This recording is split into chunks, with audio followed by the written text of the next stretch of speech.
Hey, it's Clay Trader, and this will be a video chart on ticker symbol PTOP. We will take a look at the 30-minute time frame. Real quick, what do I mean by 30-minute in case maybe you're new to charts? Instead of each one of these candlesticks here representing 1 day's worth of price action, which is what you would normally see, each one represents 30 minutes. So while this here may look like several days worth of time, it's actually just today's price action broken down into 30-minute time slices. I like to this time frame. I think it does a good job of telling the quote-unquote story of the price, and it just makes mapping out levels of support and resistance a bit easier to see. I did this analysis yesterday, so that's where those red and green line annotations are coming from. And I don't mean to state the obvious, but I will anyways. Absolutely monster move today, not only from a price action perspective, but you look down here at the volume, and by far the biggest volume this chart has had for quite a while. So definitely a lot of eyeballs continue to be on this one. So let's get some levels of support and resistance mapped out. First thing I'm going to do is just a little house cleaning to get rid of that line there. Sure, it pertains. It's just no longer relevant, and I don't want to risk causing confusion with clutter because there's lines all over the place. So I'm going to just try to keep this as clean as possible. First update, though, comes about from a foundational principle in charting, which states when levels of resistance are broken and closed above, you want to see them act as support. So for those of you that did watch yesterday's video, hopefully you remember me talking about 0.028 as a level of resistance, but now that the price is above it, this would be considered one of the newer areas of support.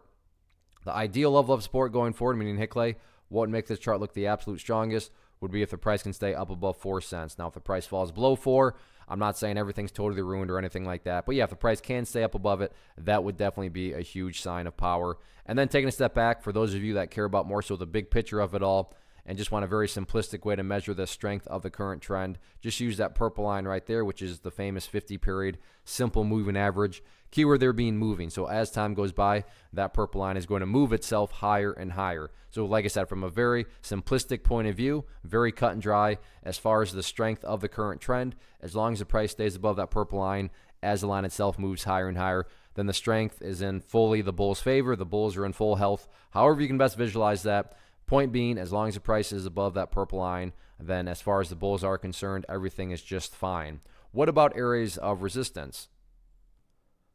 As it stands right now, the key area of resistance, I'm going to go ahead and call right up there at 6 cents. Yeah, I realize the price got up above it, but I'm going to just try to kind of split the difference there as far as price congestion and call it 6. Now, if you want to call it up at 0.065, that's perfectly fine too. I would not argue against that. But in my opinion, breaking levels of resistance, not a huge priority, especially at this point in time with as big of a move as it made. Top priority now transitions to going through a healthy consolidation and building a higher base, because as long as you have those higher bases, then everything else will fall into place just fine, including breaking areas of resistance. So big move today. We'll see how this one closes out the week tomorrow. One of the biggest questions that I get is, hey Clay, how do you find the stocks that you trade? So what I've done is put together a free resource guide where I talk about the tools that I use to locate stocks that I find interesting and think may have potential. So if that sounds like something that could add value to you as a trader, then click on the image that is up on the screen right now and I will email you the guide. The guide itself is very short and to the point, and best part, it's completely free. Thanks for watching the video. Let me know if you have any questions.